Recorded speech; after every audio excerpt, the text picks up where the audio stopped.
Hi everyone, welcome back. You have spent decades saving for your retirement, perhaps 40 years or more, and finally the time has come to start spending it. But you find it really difficult to finally start enjoying all the money that you've worked so hard to save. If you're not already retired, you might be thinking, what on earth is she talking about? I'll have no trouble spending it. But in my experience of coaching hundreds of clients, it's the thing that a lot of people really struggle with. In this video today, I'd like to go through all the reasons why I believe that spending is very difficult for lots of people during retirement, and also look at why some people don't find it so difficult, so that you can start to think about what it would take for you to move from being a saver to a spender. Why spending feels harder than saving. So the first reason is a fear of running out. Now I'm assuming here that you've got your money invested in the stock market throughout your retirement.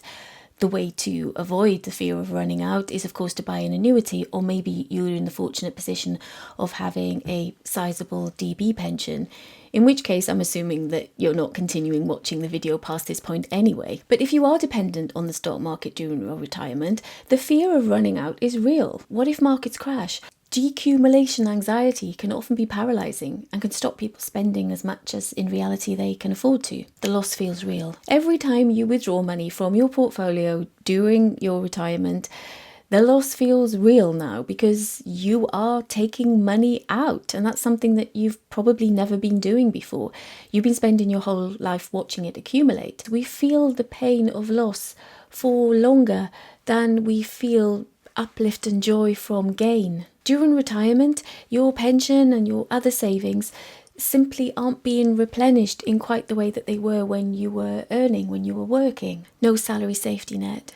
Which leads me to the fact that, of course, you have no salary safety net now. When you were paying money into your pension, ISAs and other investments, when you experienced a downturn in the market, you were hopefully able to appreciate that that wasn't a real loss. When you have reached the point where you are living off what you have accumulated and you are no longer contributing a regular amount back in, that requires a huge mindset shift. Guilt and scarcity mindset. I ask a question in my client questionnaire as to whether you consider yourself to be a saver or a spender. If you have been a natural saver throughout your whole life, it can create lots of guilt and anxiety to be moving towards being a spender.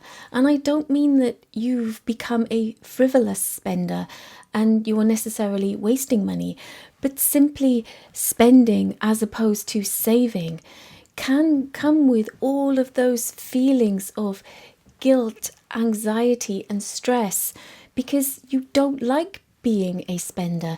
You've enjoyed being a saver. I've worked with many people who absolutely can't afford to have the nice holiday that they've never allowed themselves to have, or buy the not very expensive car that they've never bought because they've been driving around in a 15-year-old banger. They don't believe that they have enough and they feel guilty and they don't want to be spending their money because they prefer to be saving. Why saving is just as hard. Now that's all well and good, I hear you say, but you're not convinced.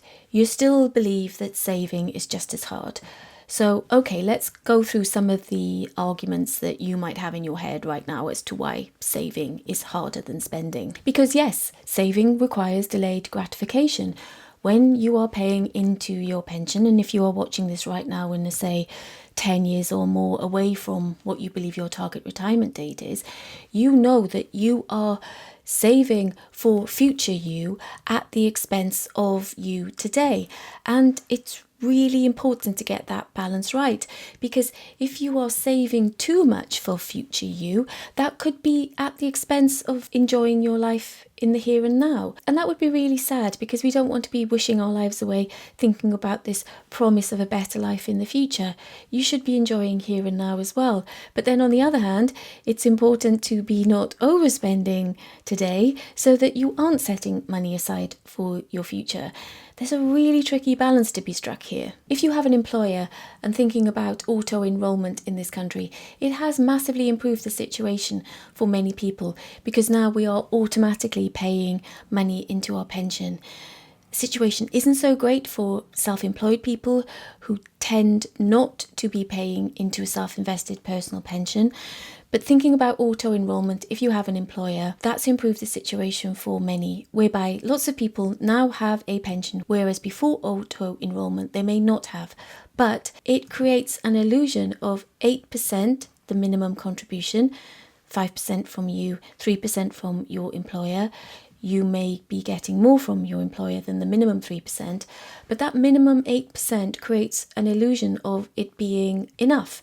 Whereas there are lots of studies and research that you can find online that are arguing that it's more like 15% of your income that you should be setting aside in order to hope to have a decent standard of living in retirement. I fully appreciate that many people struggle to save, to set aside the bare minimum, so to expect people to save even more for their future is unrealistic. And then there's also all of the goalposts that keep moving. I can fully appreciate the anger that many people feel when they have worked hard to save for their future, and it feels as though the government is incentivizing us to have absolutely nothing when we get to that point. Because if you have worked hard and saved lots, it feels as though the government is taking it all back again in taxation. What makes spending feel hard? For me personally, I believe that spending is harder than saving, but that's because I'm a natural saver, despite the fact that I do spend perhaps too much money on expensive running shoes.